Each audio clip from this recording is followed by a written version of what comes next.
Okay, good afternoon, everyone. I'm Jim Rooney, President and CEO of the Greater Boston Chamber of Commerce. And on behalf of the entire team at the Chamber, we hope you're joining us feeling safe and healthy on this Monday afternoon. Thank you for joining us for Doing Business with National Grid. This is part one of a two-part presentation focused on National Grid's procurement services across their different lines of business. And in addition to today, we hope you'll join us for part two, which will be held on April 26th. We'll be sending out some marketing and connecting information for part two of this series. We are continuing the Pacesetters Doing Business With series in 2021 because it helps bring transparency to corporate procurement procedures, providing real business opportunities to Black and brown businesses across the state of Massachusetts. One of the strong elements of feedback we've heard throughout the Pacesetters program is that people don't always understand how to do business with some of the major business organizations in the Commonwealth, don't know what their business procedures are, their practices, their processes, what types of things they buy, or what door to go in, who do I call, how do I get on the list, those types of questions. So this series, Doing Business With, is an attempt to demystify how that all takes place. In addition, we recently announced our statewide expansion of the Pacesetters program to further deepen our commitment to the vision of closing the racial wealth gap in Massachusetts in one generation. By joining Pacesetters, companies will have the opportunity to be part of a diverse collective of business leaders committed to creating systemic opportunity and utilizing purchasing power to create a more equitable Commonwealth. I'm very proud of the commitment and the action of our Pacesetters companies toward that journey of creating systemic opportunity here in the Commonwealth. So we'll get started in just a minute, but I do want to share a few program notes. First, this series, and indeed the Pacesetters program, is sponsored by John Hancock and Eastern Bank. We're very grateful for their support that enable us to do this work. We're also proud to partner with two institutions, John Hancock and Eastern Bank, that have demonstrated their leadership in being corporate citizens. So thank you for that. I also want to flag that this webinar is being recorded. It will be shared on the Chamber's YouTube page shortly after the presentation. And the way this will work is I'm going to introduce some folks from National Grid. There'll be some presentations and then we'll have a conversation, but I do want to engage the participants in this program. So use the Q&A feature, make sure to send it to all panelists, or if you're more comfortable, email questions to chamberprograms@bostonchamber.com. That's chamberprograms@bostonchamber.com, and we'll get them into the Q&A feature and move them along to our panelists. Now I'm pleased to introduce a few of today's speakers from the National Grid Global Procurement Team, and it is truly global. Carla Hunter-Ramsey is currently Global Senior Director of Supply Chain Corporate Social Responsibility at National Grid. In Carla's role at National Grid, she leads the coordination, integration, and implementation of all supply chain diversity and sustainable strategies across the global footprint of National Grid. We'll also hear from Stephen DeRosa. Stephen is the Director of Electric Services and Materials at National Grid. At National Grid, Stephen leads the team that manages the sourcing and contracting of overhead and underground distribution line construction services, civil services, vegetation management, asset inspection, and maintenance services, metering, electrical poles and line hardware, transformers, circuit breakers, and wire and cable for National Grid. So Stephen, you sound like a guy that people will want to get to know. Next, we're joined by Steve Pelletier. Steve is the Procurement Director for National Grid's U.S. transmission and renewable generation businesses. Steve has responsibility for a wide range of categories of National Grid and oversees the capital delivery and planning and resource strategy teams. During today's program, Steve will share how the team sources contracting opportunities for their transmission and renewable generation lines of business. Today's presentation will also feature Leonard Durant. Len is Principal Program Manager at National Grid. In this new role, Len will develop a strategy for enlarging external contractor resources for National Grid's gas business. In today's presentation, Len will share how the National Grid procurement team has partnered with their supplier diversity group to identify, validate, and attract minority suppliers worldwide. And finally, we're joined by Vivian Bracken. Vivian is Chief Procurement Officer and Head of Global Business Services at National Grid. As Chief Procurement Officer, Vivian is accountable for ensuring that suppliers operate efficiently, safely, and ethically. As part of this, Vivian and her team are charged with working alongside supply chains to ensure that together they reflect the diversity of the communities that National Grid serves, using its procurement spend to support local economic growth, provide opportunities for diverse businesses, and build strong, vibrant communities. Sounds like what the Pacesetters program is all about. Thank you for your leadership, Vivian. And with that, I'll turn it over to Vivian to get the program started. Good afternoon, everybody. Jim, thank you for that very kind introduction. As he said, I'm the Chief Procurement Officer of National Grid, and it's my privilege to talk to you today about National Grid. And I'm hoping that over the next hour, my team and I can convince you of the opportunities that exist from becoming a supplier, either directly to National Grid or to one of our Tier 1 suppliers. But probably for some of you who are not so familiar with National Grid, perhaps I should give you a quick overview of who we are. We're an energy company. We operate in the UK and the US. In the UK, we own the high voltage electricity transmission network in England and Wales. We're responsible for making sure electricity is safely transported efficiently from where it's produced to where it's needed. We also own and operate the gas transmission network in the UK and have to balance the supply of gas throughout the United Kingdom. And we've also just announced the deal to buy the largest electricity distribution network in the UK. But closer to home for you guys in the US, we're based in the Northeast. We're headquartered in Waltham, Massachusetts, and we own and operate distribution networks in upstate New York, Massachusetts, and Rhode Island. We own and operate electricity transmission facilities across the Northeast, including upstate New York, Massachusetts, New Hampshire, Rhode Island, Vermont, and we own and operate gas distribution networks across New York and New England.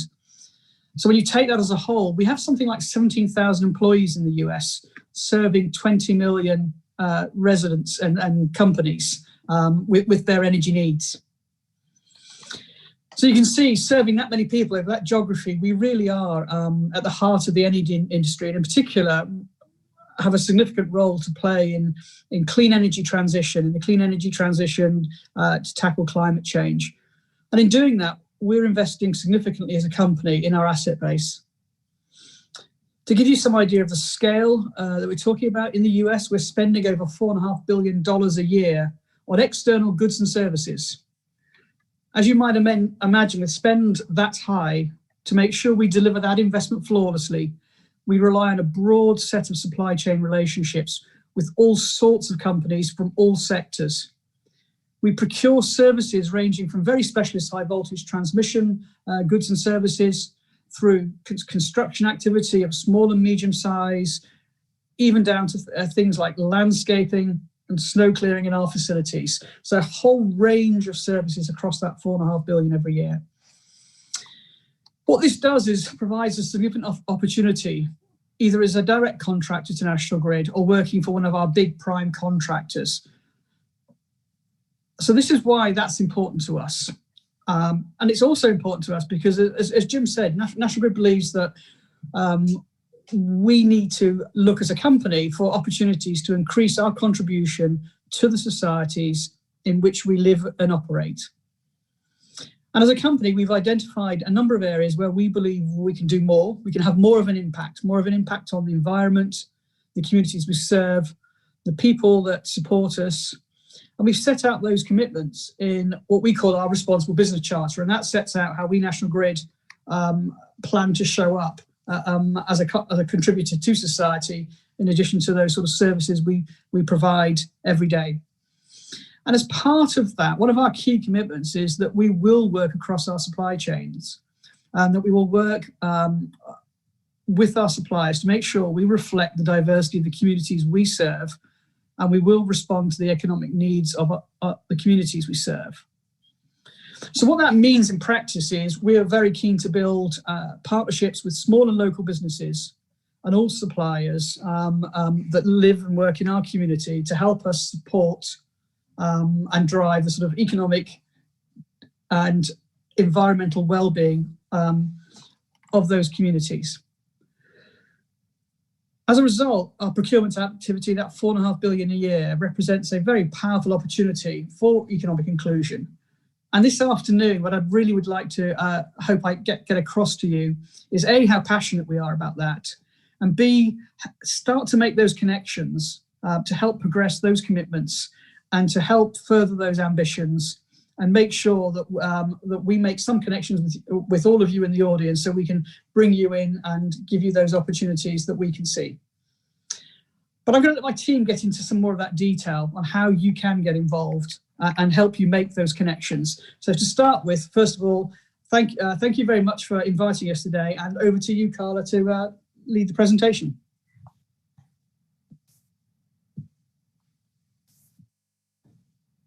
Thank you so very much, Vivian.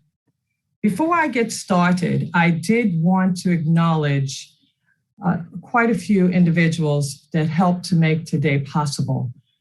So to Jim Rooney, to Bea, to the Greater Boston Chamber of Commerce, and my fellow Pacesetters, thank you for this opportunity to present this afternoon in an effort to share National Grid's opportunities in electric transmission materials and U.S. transmission and renewable generation in an effort to increase minority spend. I'd also like to thank the leadership at National Grid. Without it would be impossible to do what we do, and its support for supply chain corporate social responsibility. In particular, as you heard from my Chief Procurement Officer, Vivian Bracken, and Darren Gibb, my direct boss, who is the Vice President of Global Procurement, and Simon Hartnett, who is on as well, supporting us as our VP of U.S. Procurement.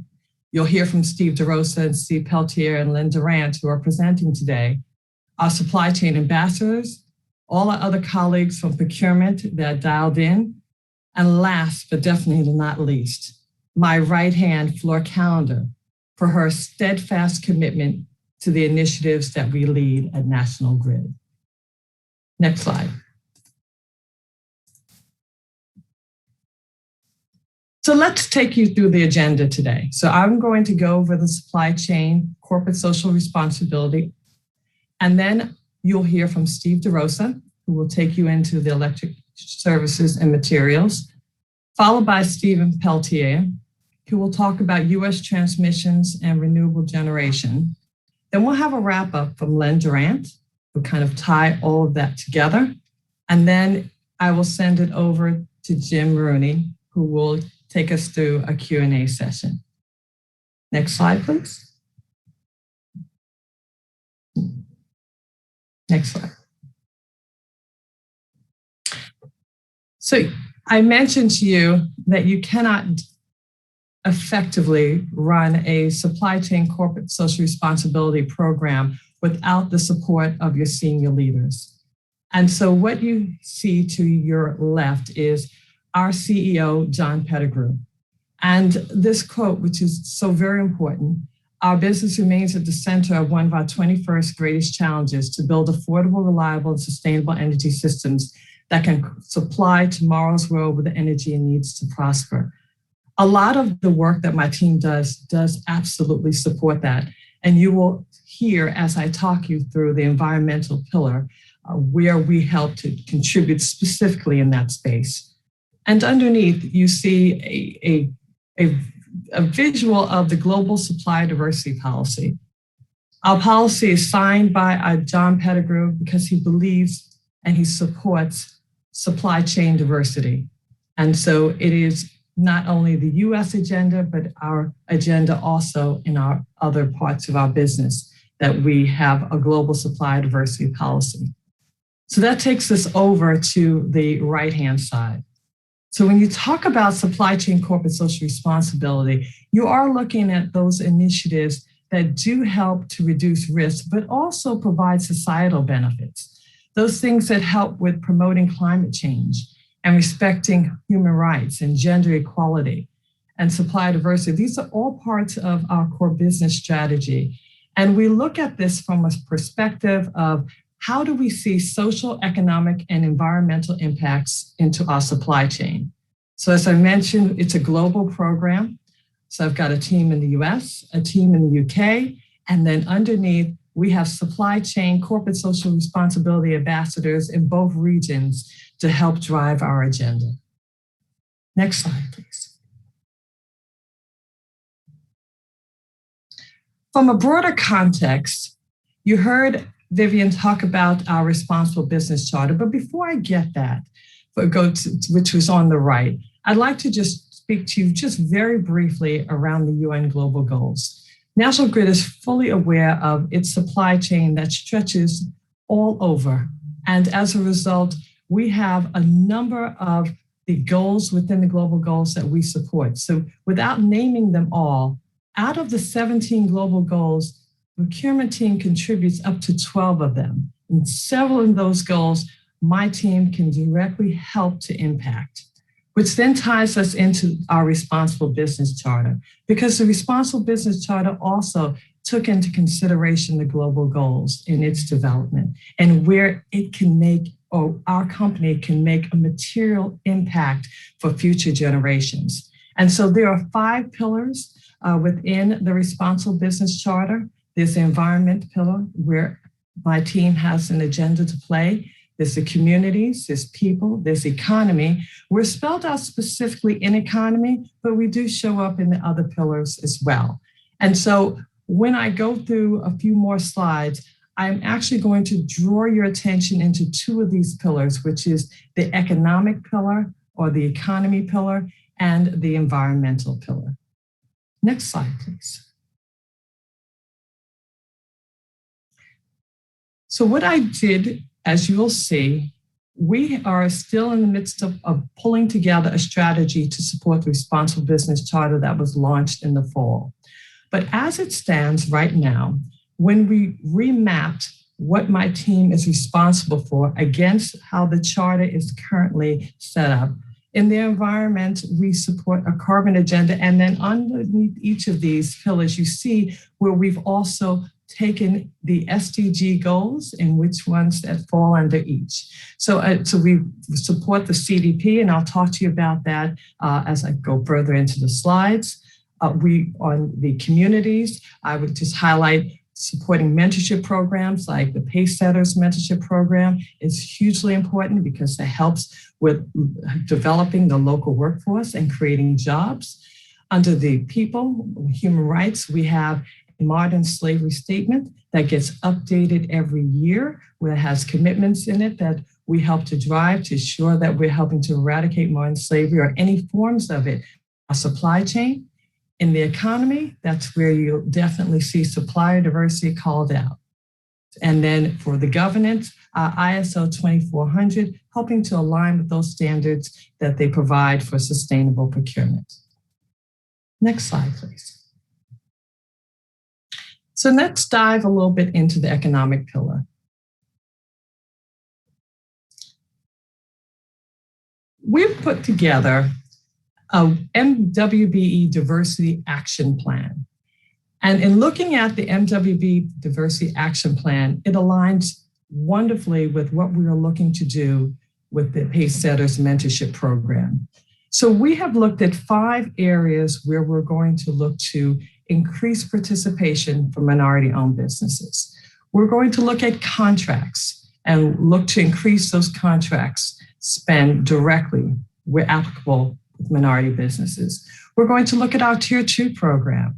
As Vivian mentioned, these are opportunities where you can support our large prime contractors to increase spend via Tier 2, working with mentorship programs like the Pacesetters, making sure that we promote and recognize the performance of NWBEs, because that's very important. With an expansive procurement department that we have within National Grid, we need to make sure that all of the buyers are aware of the various suppliers that register with National Grid and sharing the good work that is done by minority businesses. And then training to ensure that we are helping the procurement team as it goes to its RFPs understand how to integrate minority and women-owned businesses either from a Tier 1 or a Tier 2 perspective is very important as we look to build capability in that area as well. Next slide.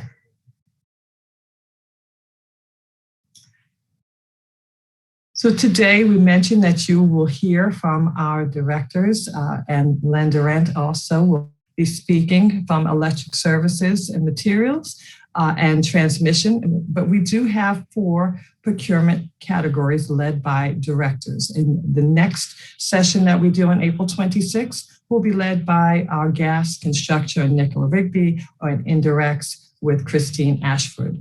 But we take these categories, and there are a number of diverse classifications that we look to diversify our supply chain, from minority business all the way through women, veteran, LGBT, hub zone. There's quite a few diverse classifications.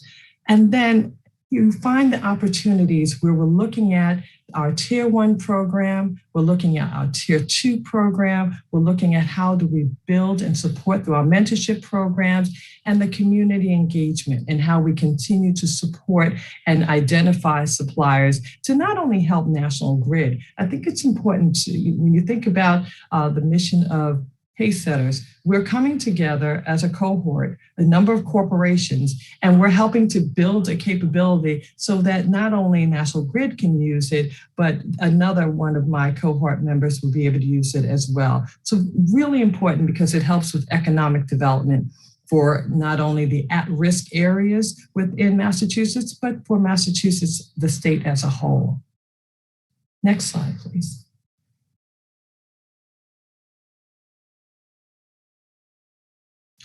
So supplier diversity, there's a myriad of ways that we can look to increase diversity spend.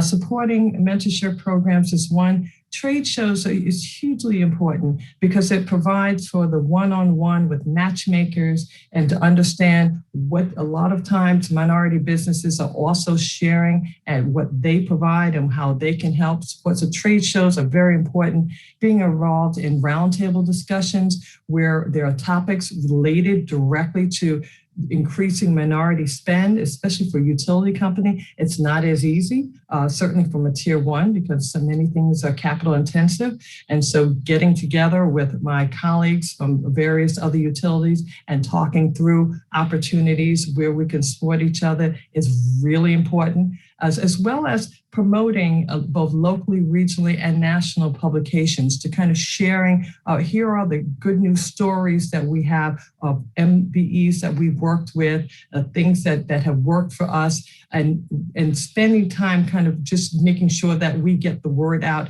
as it pertains to those. And then what you see on the right are our partners in our certifying agencies. So when you're minority women-owned business in particular, so the National Minority Supplier Development Council has regional office. So we are also members of the New York, New Jersey Council. We're members of the Greater New England Minority Supplier Development Council. We're part of WeBank. We're part of so many others that are here where we work with in order to help certify minority women-owned businesses as well as to support diverse businesses in general. Next slide, please. So this is just a fact sheet. So our U.S. annual diversity spend is about $900 million every year, which is very good. Our fiscal year that just ended last year, I should say, because we're ending our new fiscal year. We were at 43% of our procurement influence spend with over 4,000 diverse suppliers. And since I've been on board now 11 and a half years, to some who've been in the industry for utility industry, I'm still a babe because a lot of my colleagues have been here for 20, 30 years. But in my almost 12 years here, we've gotten 60 awards from our colleagues and from those within our industry, just recognizing the work that we do in support of minority women and all diverse classifications. Next slide, please. So let's talk just briefly about the environmental pillar around CDP, because this is very, very important when I think about the suppliers that we work with. So there is the minority portion of and increasing spend, but then there's also a more holistic look on how we work with our suppliers. So the CDP is a global disclosure system that we use. Every year we go out and we particularly work with the climate change agenda, and we go to our top 250 suppliers by spend and carbon intensity to have them report. We've been working with CDP since 2008. And so every year the cycle is about to kick off next month in April, and the disclosure process goes all the way until they've stated to end of July, but quite frankly, it's been end of August for several years running. So I do say it'll probably be the end of August as well. If you go to the next slide, I will have more detail. So the two main metrics that we really are tracking are a response rate. So we had a target of at least 80% of our top 250 suppliers that will be reporting into CDP. Last year, we exceeded the target with 87% of our top 250 suppliers disclosing. And the other is around our emissions targets. So we do have a target by 2026 that 75% of our top 250 suppliers will have carbon reduction targets in place. So while we'll also be internally looking at other metrics, those are the two metrics that we're really keeping an eye out and a needle towards. And so you look at the bottom and you'll see that we have been recognized for several years in a row for climate change. That's National Grid's own emissions, making it the A list, as well as being recognized on the A list as a supplier engagement leader. Next slide, please. And here is the registration process. So if you are interested in becoming a supplier with National Grid, you will go to www.nationalgrid.com. And this will take you through the steps. You would click on suppliers and vendors. You would then go to the supplier registration form and review tab 1 for instructions. And then once you've completed and you've submitted your application, you would then contact us, which you'll find in a minute, on how to contact us so that we know, and then we can then make a connection with you so that we can then take it to the next step so we can find out where the opportunities might lie. So if you go to the next slide, and here is our contact information. So I'm Carla Hunter Ramsey. I mentioned to you Floor Calendar at the top end is my right hand in the US. So either one of us, email is preferred and versus putting things in the mail, especially for those of us who are working remote. So here is our contact information. And I thank you so much for this opportunity to present. I'm going to turn it over to Steve DeRosa. Okay, thank you for that, Carla. That was a really nice overview for everybody, and welcome to everybody. Again, my name is Steve DeRosa, and as Jim mentioned earlier on, I lead up a team that focuses on procuring materials and services for electric in general. And I'll just say my team takes the responsibility very seriously, not only for our end customers, but also how we interact with our supply chain at the end of the day. I also serve as a business partner to the electric business unit. And as such, there's some alignment with our core businesses to ensure that we have our focused priorities based on operational needs and customer need at the end of the day. Before we get into the types of things my team manages and the plan for the upcoming year, I just wanted to provide some insights to doing business with National Grid. So many of the things we handle here are service-oriented. We'll talk about some materials as well, too. But one of the core things with National Grid is safety. It's paramount. We have a rigorous process to ensure not only our own folks are safe, but our contractors that come on our property are safe as well, too. And I believe on the call today, we have many of our contractors, and they take it seriously. We learn from them, they learn from us, and we really want that culture that people are going home the way they came in, and we don't have any accidents on site. So if you were to become a prime or a sub, you'd hear an awful lot about safety from National Grid. And it's good. It's good. We look at things proactively from a safety perspective. We share, and again, we make sure that people go home the way they came in at the end of the day. And just lastly, before we get into things, Carla mentioned the registration, the onboarding process. So it is a process, and we take this seriously. So we're really happy to be speaking to you folks today. We've got a commitment, we've got an obligation to give diverse firms an opportunity to succeed at the end of the day. We take it very seriously. The onboarding process, it is a process. There's a lot of things that take place, once we got recognition of what your firm can offer, if you will. There are a lot of standards that have to be accounted for. There's a lot of things around certifications, applicable trainings. There could be some site visits. Len's going to talk about that a little bit further on in the presentation here. But it is a process, and I would just ask that if there's something that there's some mutual interest in, work with us on the process. And certainly, I suppose if you start getting into the process and you don't feel it's going the way it should, then talk to us about it, because we want the experience to be a really good experience for people that are going to get on board with National Grid. Next slide, please. Okay, so this is just an overview. It's basically a snapshot of our category tree, if you will. The things that my team takes care of for National Grid and our customers at the end of the day. So I'm not going to run through everything there on services and materials, but I will tell you there's a significant amount of throughput. There are some opportunities, subcontracting opportunities with some of these categories for things like civil construction, if you will. Significant amount of spend in that category. Vegetation management, there is opportunities there as well too. Vivian touched on early in the presentation the amount of capital spend and operational spend we're putting into our system, if you will.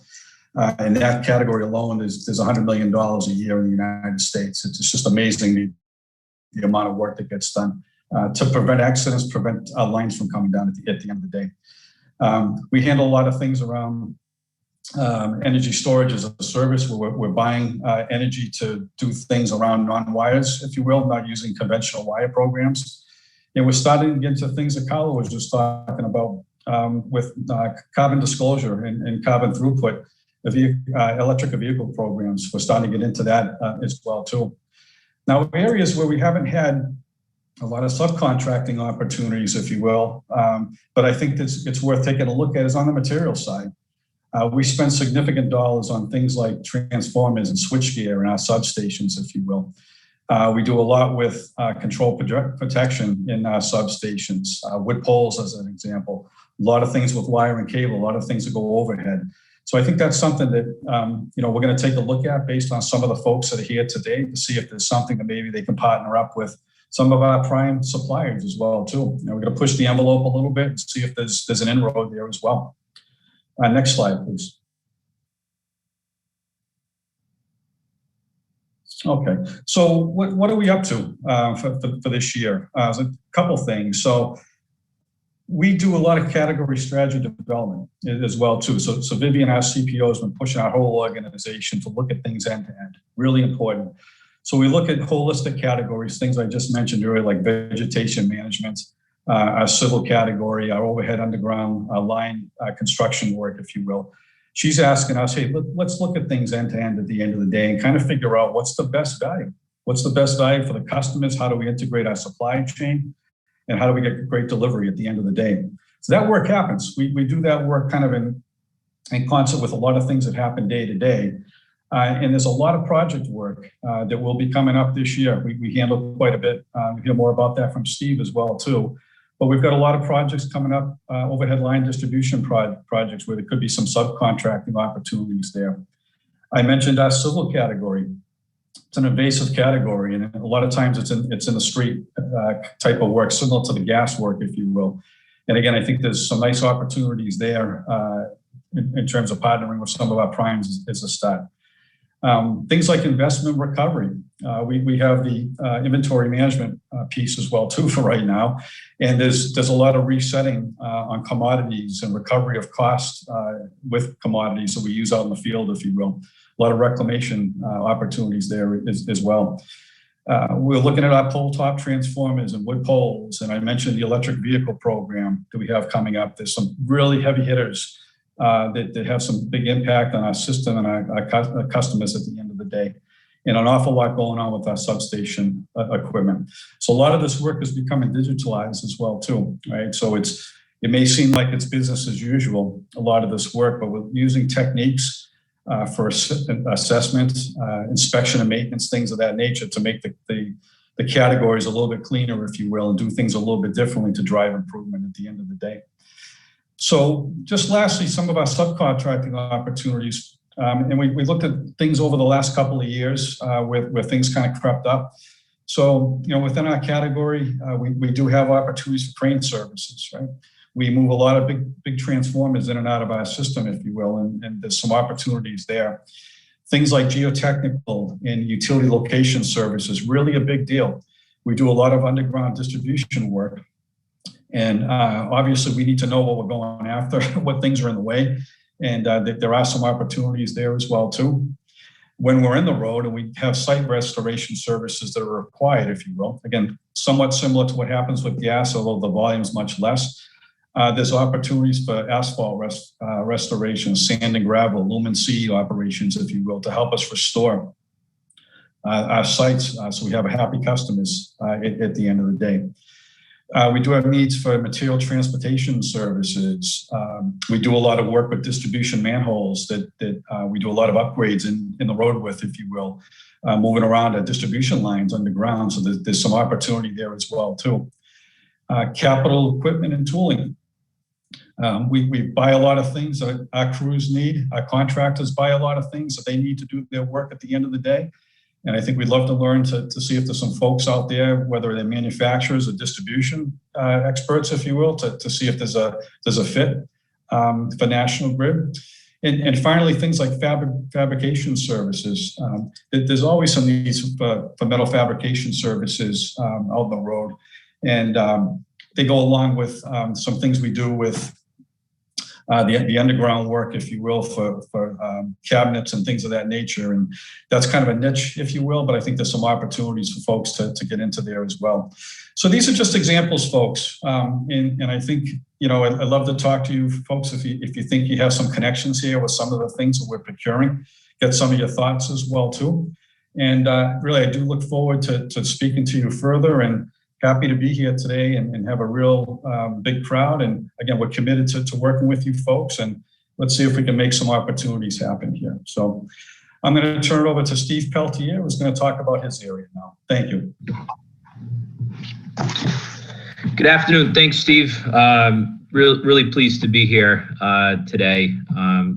We got a really exciting opportunity with Vivian mentioned, the energy transition, and team plays right at the heart of that, just in terms of the transmission infrastructure upgrades to enable that, and actually supporting some of the renewable development on our side as well. So big growth area for the company.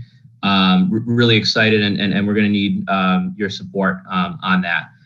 Just in terms of run a show, I'll provide a brief overview of the categories, what we manage, a little context behind that, but more importantly, we'll spend the balance of time on kind of the opportunities and being really transparent in terms of our processes, why they exist, and how to effectively navigate that. And as Steve said, him and I work very closely together. We're really relying on you guys. So if you have an interest or a need or anything, please do not hesitate to reach out. So with that, if you don't mind, the next slide, please.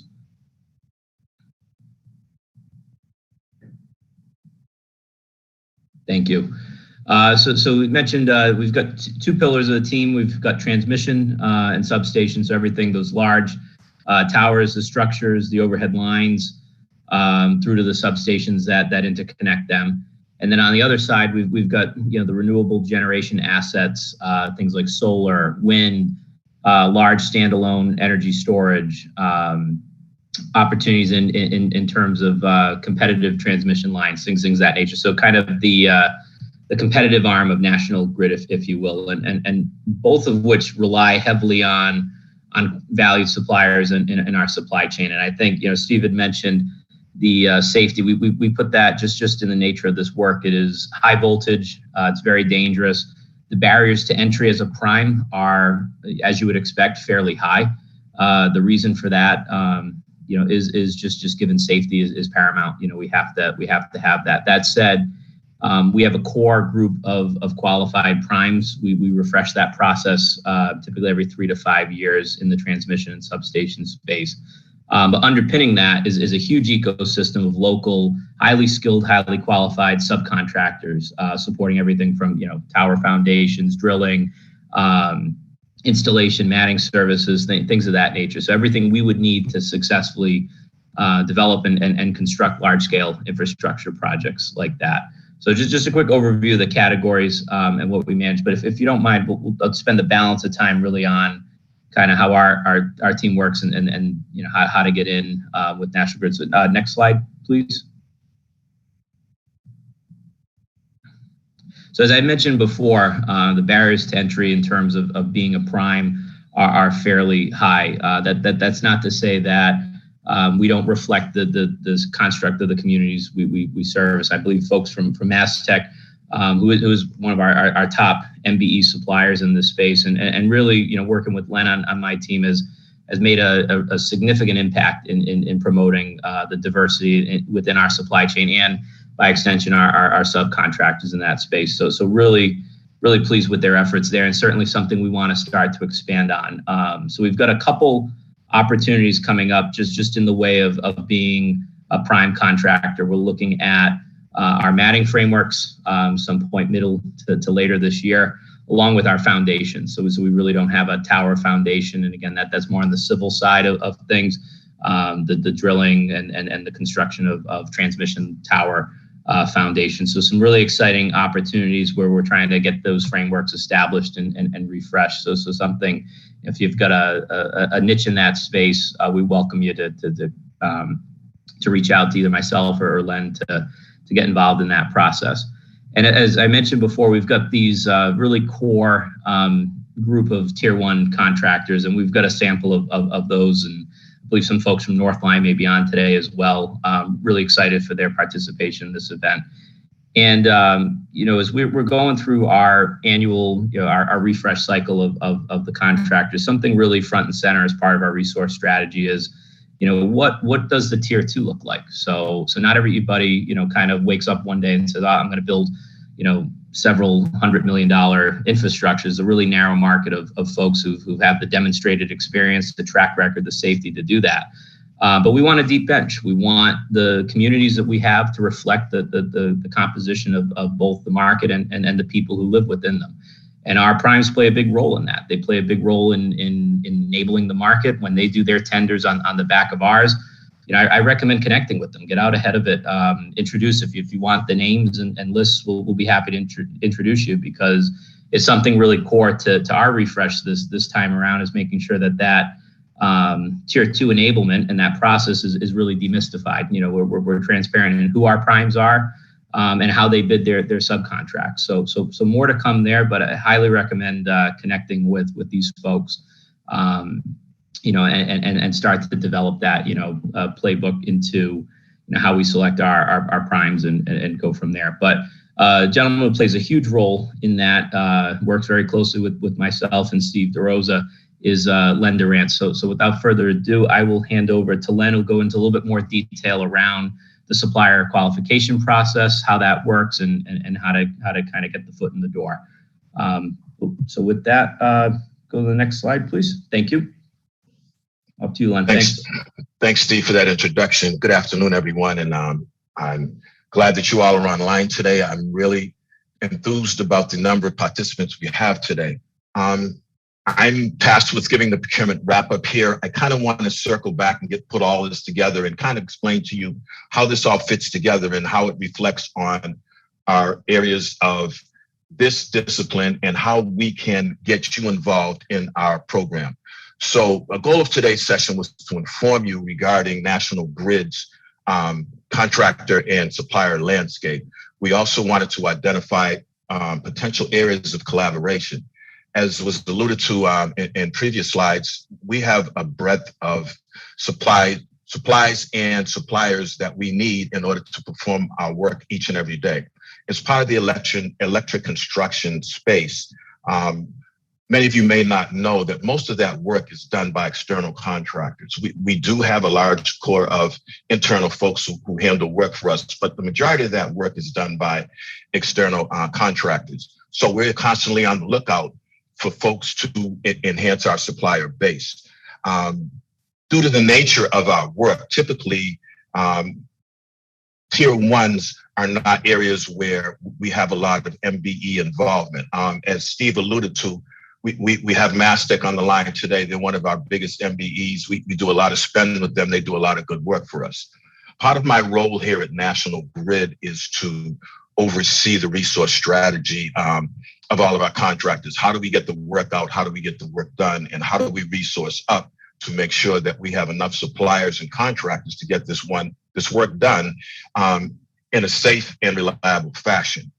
Where you may come in is looking at the different ancillary tier 2 areas where there is opportunity for you to collaborate with some of our tier 1s and become a supplier to National Grid. I also oversee the onboarding and the vetting process for all of our contractors in this space. What does that mean? I ensure that our contractors are safe, that they're reliable, that we have contractors that can adhere to all the regulations that we have in our industry and in our space. With that, we go out, we look at contractors, we make sure that they're geared up for the types of work that we need. Within those lines, there are a lot of things that fall in that folks may be able to help us with that we just don't always see on an everyday basis. We talked about things like landscaping, snow clearing. In Steve DeRosa's area, he does a lot of the materials and suppliers in that realm. We look for people who can supply cables, can supply welding services, can supply hydraulic fuels. One of our large tier 2 suppliers, we recognized probably 5 years ago by the name of Grimes Oil. They came to Carla and myself and wanted to get involved with National Grid. And at first blush, there was not a clear path to that. He actually brought us to the table and showed us how his fuel company could help lower costs with all of our trucks and our contracted suppliers. So what Grimes ended up doing was he came on board as a tier 2 to our internal group, and he now supplies a lot of our trucks with gas, hydraulic fuels, et cetera, to the tune of over $1.5 million currently. So said that to say that there are a lot of opportunities to come on board with National Grid. We have a lot of storm contractors who we call from various regions around the country to show up for us during storms, so we can restore the power so everyone's lights are kept on and their heat is kept on. One of the areas that there might be a fit for is catering services. These contractors have to eat. They come, they stay in hotels. We provide catering services to them. So a bunch of different areas that we can bring folks into. Tier 1, again, is not the place where we can always get you in, but as Steve alluded to, we should probably have you look at talking to our tier 1 suppliers. They're always looking for diverse suppliers because most of them have diverse spend that they need to comply with. We're a regulated industry, so we kind of help each other out in that realm. So in closing, I'd like to say to everyone that at the end of the day, you can reach out to any of us on this call today, both Steve's, myself, Carla and her team, and we would love to get you involved in this. So in closing, here's a little bit of how we become a supplier at National Grid. There is an onboarding process for all suppliers, and that onboarding process focuses on safety, capability, and fit for purpose. The stringent part of our onboarding is typically for our tier 1 suppliers, and it's tied to need. There are entry opportunities, as I expressed earlier, in our tier 2 subcontracting space, which will align with our local tier 1 prime suppliers. I would challenge everyone to do some research on the utility industry so that you'll know the marketplace and you could partner with similar suppliers. Just a couple of potential areas of growth. There are matting area. We're currently looking for matting contractors and matting companies. Veg management, whenever we're out in the right of way, we have to clear that space out so folks can work at it. You can imagine that if a right of way hasn't been touched for 5-10 years, there's a lot of overgrowth. So that's a big area of spend for us. And that also includes restoration, such as landscaping and bringing it back to where it was. Wiring cable is another huge area. We're always looking for wire and cable suppliers or anybody who can tie into that industry. Environmental is something that we're always focused on. And again, as I alluded to earlier, was hydraulic fuels. So in closing, I would like to thank everyone for joining us on the call today. You can contact any of us, myself, Steve DeRosa, and Steve Peltier, and our contact information is included here, and I'm sure that we'll be able to get this out to you. So with that being said, thank you all for joining us today, and I will now pass it over to Jim Rooney for a question and answer period. Okay, well, what a fantastic presentation. I mean, the depth and thoughtfulness and clearly even the passion for doing this work came through, and I want to thank you all for doing that. In the remaining time, I'll just say, remind people to put some questions in there. I'll kick it off.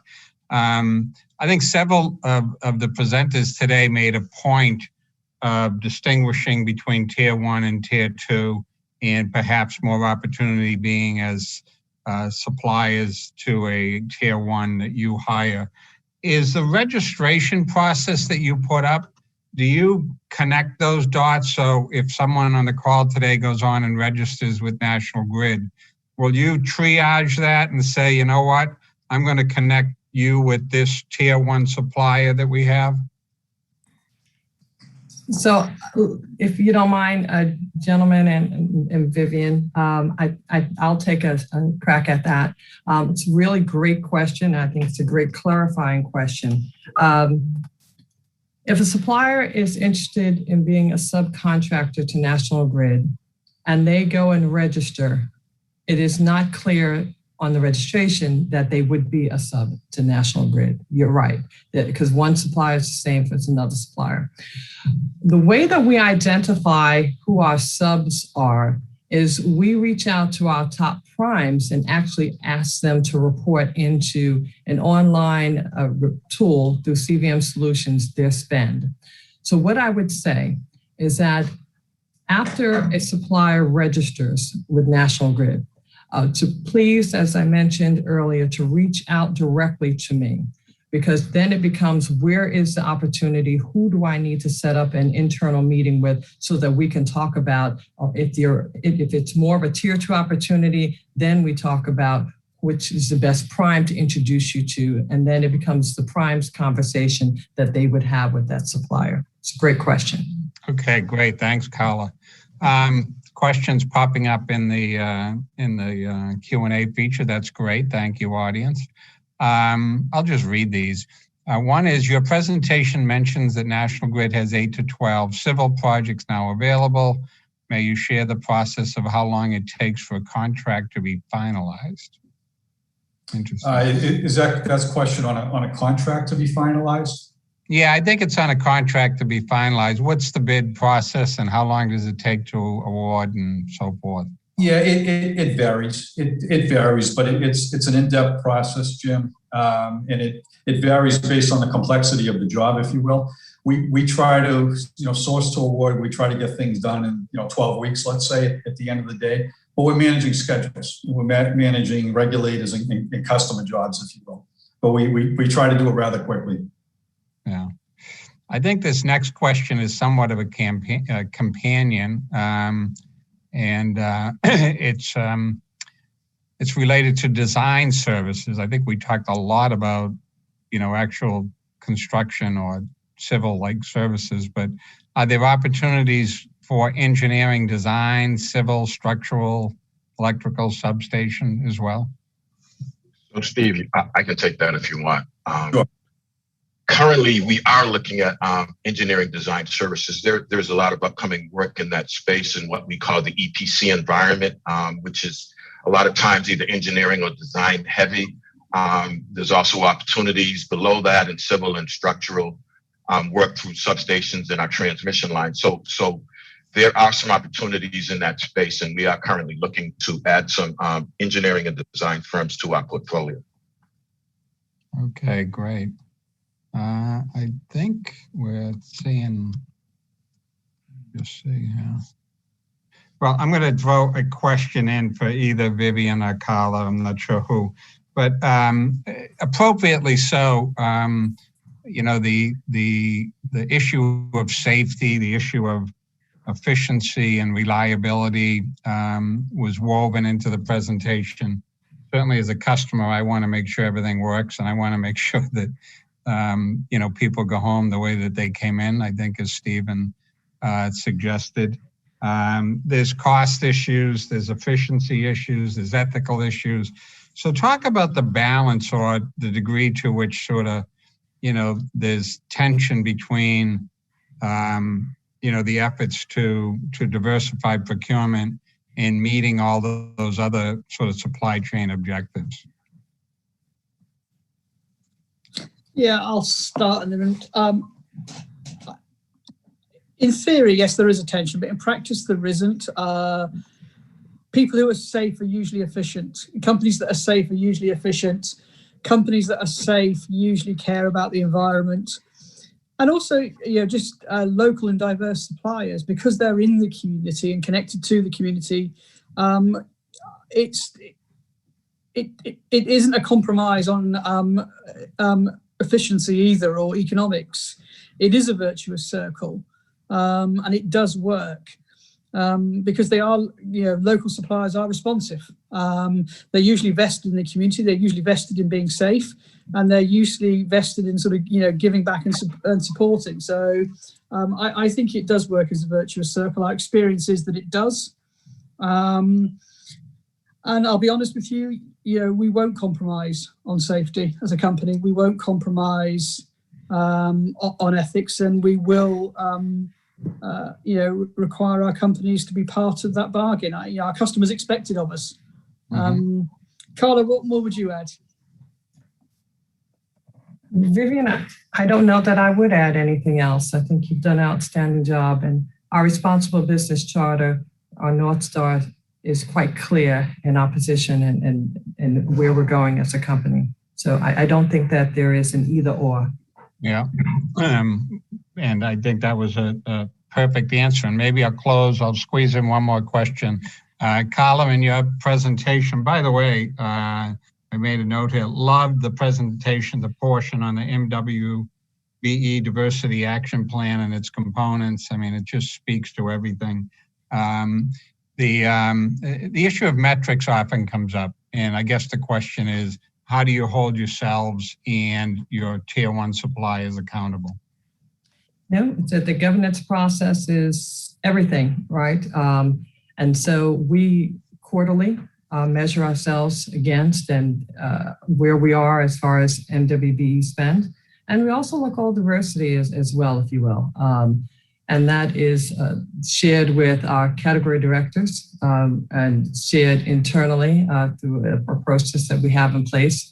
So we make sure that whatever metrics we put in place on a quarterly basis, we are doing the accurate reporting and getting feedback and making any course corrections as needed.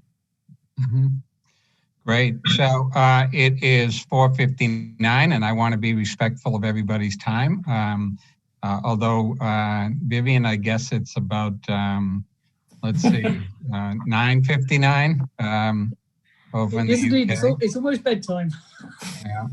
but we appreciate you joining us as well. Look, this was a great presentation. You've opened up, I think, some doors and a dialogue and provided some great information to our audience.